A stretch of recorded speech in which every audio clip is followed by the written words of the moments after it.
Hello everyone, welcome back to the Sons of Combat Network.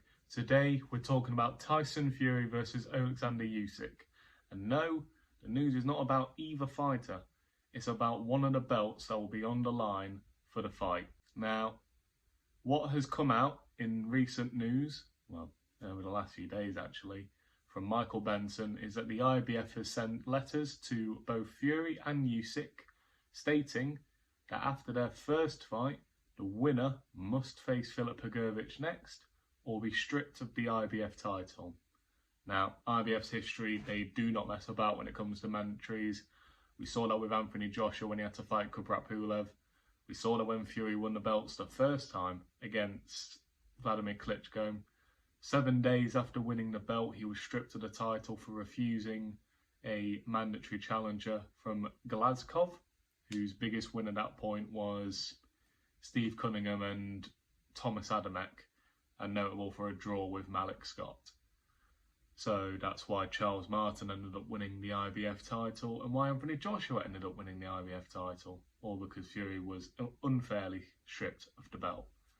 But they don't mess around with mandatories, and they have stated that no matter what, they will be stripped, and they are non-negotiable.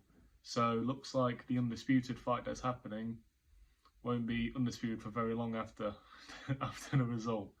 So, you know, the fight that will likely be made after that one would be for Filip Hrgovic and Anthony Joshua, as I think they're the two top in that ranking. You know, the different sanctioning bodies, they're all very different. They have different people at the top. It's all very confusing, I know.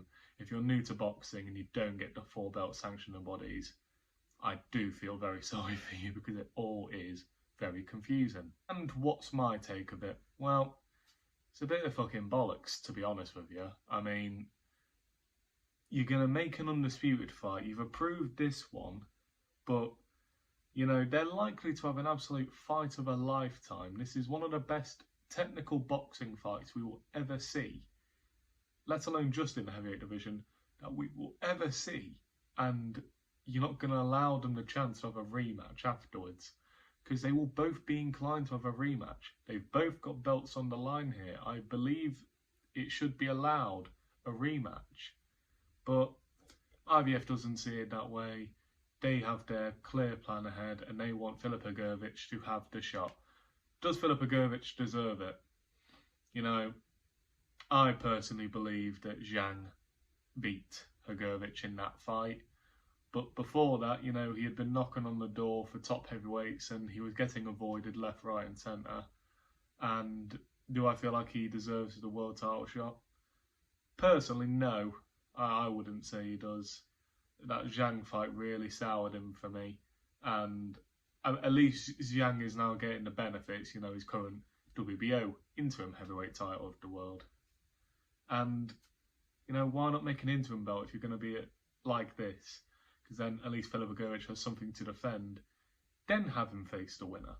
But, you know, strictness, so that's what they're all about, so that's what it's going to be. I will say this though, I do prefer this compared to the WBC, who really don't care about mandatories. How long did Dillian Whyte have to wait for his mandatory? Deontay Wilder wanted nothing to do with Dillian Whyte the entire time. It took Fury winning the belt and actually giving him the shot to even get him a world title fight. And now Fury's fighting Ngannou. And fair enough, he's fighting Usyk now. But the WBC were more than prepared to just let this one slide and let him keep the belt while he fights an exhibition against an MMA fighter. So I do believe WBC could learn a thing or two from the IBF, but stripping them if they don't fight Filip Hrgovic next, really uncalled for. And, you know, it's just a way of boxing now. That's how it is. I want to thank you all very much for watching. If you want me to do more videos talking about the sanctioning bodies and the corruptness about them, I'd love to do a video solely on the WBA, because I've got a lot of choice words to say about that sanctioning body. Thank you all very much for watching. Please like, subscribe, share and hit that notification button to never miss a video, and I'll see you all in a bit.